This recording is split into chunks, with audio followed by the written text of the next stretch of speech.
इस बजरी माफिया के खिलाफ हमारी लड़ाई के अंदर हमारी कभी हो जाती, लेकिन हर जिले के अंदर एक हमारा भाई उसका पार्टनर जरूर मिलेगा जिले के अंदर। इस बात का आपको ध्यान में रखना है। लड़ाई लंबी चल सकती है, लेकिन मैं आपको विश्वास दिलाता हूँ कि बजरी माफिया का पाला इस बार हमारे से पड़ा है। इसका परमानेंट इलाज कर देंगे बजरी माफिया का राजस्थान के अंदर। जांच करा के ईडी के जब तक का घेराव करके और हमारा हल्ला बोल कार्यक्रम राजस्थान को जारी रहेगा। चिंता नहीं करें, थकना नहीं है, थोड़ा पीछे कर ले, रुकना नहीं है। आपको भी लड़ना है, किसानों के लिए लड़ना है।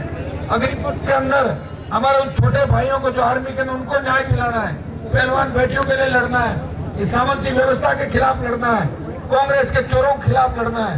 भाजपा के चोरों के खिलाफ लड़ना है। लड़ने के लिए युवाओं की ऊर्जा चाहिए और ऊर्जा राष्ट्र निर्माण में काम आए। वो व्यक्ति सत्ता छोड़ के सड़क पर आपके लड़ रहा है, जो मोदी की सत्ता को ठोकर मार के किसान कौम का सम्मान बढ़ा रहा है। लोग जातिवाद के आरोप लगाते मिलेगा, जो हर कौम का जयकारा लगाता है। उसके बावजूद लोग अगर ऐसी बात कहते हैं, वो इसलिए कहते हैं कि उनकी लड़ने की ताकत नहीं। लड़ाई लड़ी थी एक दो बार उनके लोगों ने, टायर पंचर हो गया उनकी गाड़ी का, लड़ नहीं पाए। ये तो लड़ाई हनुमान बेनीवाल ने लड़ी जा सकता है। और लड़ाई लड़के मोदी जी तक को ये संदेश दे दिया कि हनुमान से पार पड़ना मुश्किल है। नहीं तो ईडी कामयाब होगी ना सीबीआई होगी, वो तो पहले सारे काम देख चुका 20 साल पहले। भाइयों हिम्मत रखो, आने वाला समय आपका है।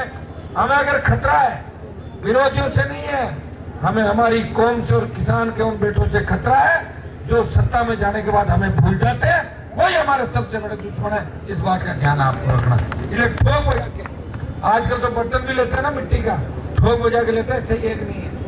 एमएलए एमपी बनाओ तो ठोक बजा के बनाओ, सही एक नहीं है। कहाँ जाएगा? यहाँ बातें कुछ, दूसरी जगह जाने के बाद बातें कुछ। परख लो, और एक बार जिसको परख लो दोबारा काट की हांडी नहीं चले। इस बात का ध्यान रखना।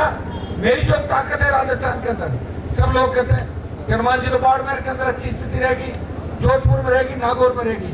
उन लोगों को पता नहीं कि बल्लभनगर उदयपुर के अंदर आता है, कोटपुर जयपुर में आती है, नीम का थाना सीकर, दोनों सीकर जिले में अंदर आते हैं, सरदार से सुजानगढ़ चूरू के अंदर आते हैं। भाइयों आसिन भीलवाड़ा के अंदर आता है, कपासन चित्तौड़ के अंदर आती है। जब हनुमान बेनीवाल की नई आपकी खुद की जो आप लोगों की जोश से बनी पार्टी थी 2018 के अंदर, जब कांग्रेस भाजपा के छक्के छुड़ा दिए थे, ये 23 से 75 लाख नए मतदाता है। 75 लाख में 50 लाख तो सीधी जोड़ दो अपनी तरफ, कहने की जरूरत नहीं।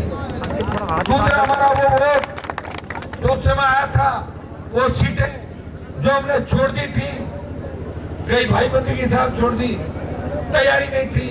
हमने कहा हमारी कौन सी सरकार बन रही है और लड़ लेंगे। और हम तो मुद्दों का आधारित राजनीति करते। आरएलपी का गठन क्यों किया आप बताओ? लोगों को पता ही नहीं। हमको सत्ता के लिए थोड़े आए थे। हमने हुंकार रैलियों के माध्यम से कहा कि किसान का कर्जा माफ होना चाहिए, फ्री बिजली मिलनी चाहिए, टोल नहीं देंगे, मजबूर लोकायुक्त होगा, छोटे भाइयों को रोजगार होगा, बेरोजगारी भत्ता और आम आदमी को सम्मान। ये स्थिति राजस्थान की बने, इसको लेकर पार्टी का गठन किया था। हम तो हमारे मुद्दों को ही है। जब विमान संकट में आता है हनुमान बेनीवाल, किसान तकलीफ के अंदर आता है हनुमान बेनीवाल, कभी दलित पे अत्याचार होता है हनुमान बेनीवाल। मैं तो कहता हूँ ब्राह्मण समाज को आवश्यकता पड़ी, हनुमान बेनीवाल खड़ा मिला आगे। हर समाज को जिसने मुझे याद किया और जिसने याद नहीं भी किया, अन्याय हुआ तो मेरा बयान सबसे पहले देखोगे। हनुमान बेनीवाल ने बात की और न्याय दिलाने की बात करी। मैं धन्यवाद दूंगा आपको कि मजबूती से आप लोग लगे हुए हो। समय लग सकता है लेकिन जीत आपकी होगी, इतना विश्वास आपको दिलाता हूँ कि हम बिना स्वार्थ के हम इस राजस्थान में बदलाव चाहते हैं। हम सत्ता छोड़ के सड़कों पर रात और दिन। मैं धन्यवाद दूंगा इन लोगों का कि 100 रुपये डीजल चला गया, 80 रुपये चला गया, फिर भी गाड़ियों के अंदर तेल भरवा के जो मेरे लिए आप रात और दिन घूम रहे हो। मुका रैलियों से लेके समय कितना जल्दी निकला पता ही नहीं। जब बाड़मेर की वहाँ रैली करी थी, उसके बाद लगा नहीं था कि वापस रैलियाँ करनी पड़ेगी। कितनी रैलियाँ वापस होगी चुनाव के अंदर, फिर वो चुनाव के अंदर, फिर संघर्ष का समय। हर समय आप लोग सोशल मीडिया के माध्यम से दूसरे माध्यम से बाड़मेर के बच्चों ने जितना मेरा साथ दिया, मैं आपको विश्वास दिलाता हूँ कि हनुमान बेनीवाल तो यह चाहता है कि बाड़मेर के सारे विधायक किसान के बेटे या वैसे लोग बने जिन्होंने कभी सपना नहीं लिया कि हम विधानसभा के अंदर जाएंगे। तो किसी का बेटा, किसी का बाप अगर MP है, भाई अगर मंत्री है, MP है, तो वो अगर MLA बन जाए तो उसके लिए क्या बड़ी बात होता है। MLA MP के आसपास परिवार में रहता है, लेकिन वो व्यक्ति जो कभी सोचता नहीं मुझे विधानसभा के अंदर जाना, उस व्यक्ति को अगर विधानसभा जाने का रास्ता कोई दिखाएगा, वो राष्ट्रीय लोकतांत्रिक पार्टी दिखाएगी।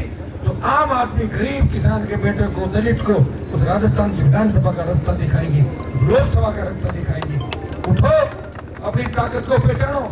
लोकसभा में लोग मुझे कहते हैं कि वहाँ कौन सी पार्टियां बनती है यार, वहाँ तो बीजेपी की 150 सीट आएगी, एक बार कांग्रेस, एक बार भाजपा। ये मैंने ही जाके संदेश दिया कि राजस्थान मजबूत है, यहाँ के नौजवानों ने ठान ली है कि हम व्यवस्था बदल देंगे। और भाइयों, अपना चिन्ह भी आपको पता, पहले बोतल मिला, बीजेपी कांग्रेस के लोगों ने छीन लिया। टायर में आया, आपके बाड़मेर समेत 24 भाजपा को टायर में बिठा के ले गया, दिल्ली ले गया कि नहीं ले गया, बाड़मेर भी शामिल था।